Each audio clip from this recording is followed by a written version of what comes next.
The disaster management can be broadly understood through the depiction of a disaster management cycle. The DM cycle consists of 4 phases, namely the preparation phase, the response phase, the recovery phase, and the mitigation phase. Now let's talk about the first phase, that is the preparation phase. The first phase is a pre-impact or a preparation phase. When any hazard is likely to strike, it becomes imperative that the people are aware of the hazard, and accordingly we need to make a plan to combat the hazard.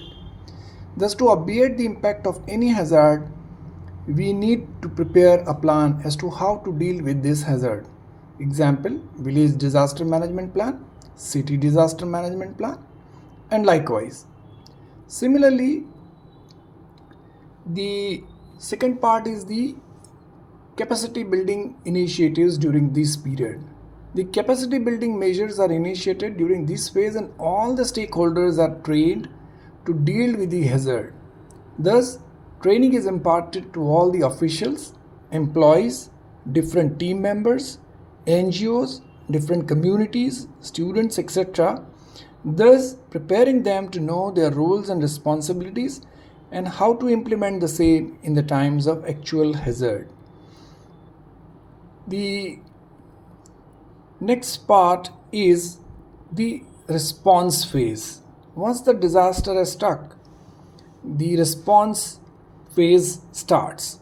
These phase includes the primary activities such as the search, rescue and relief measures and all the relevant steps ensuing this. The next phase is recovery phase.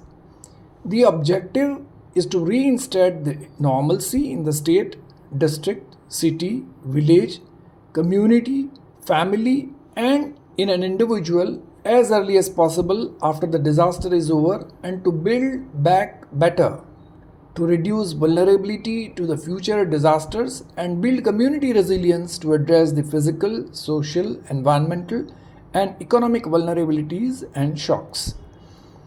The next phase is the mitigation phase. This phase covers initiatives to prevent or reduce the long-term causes, impact, and consequences of a disaster. It could be earthquake, cyclone, tsunami, or any other disaster.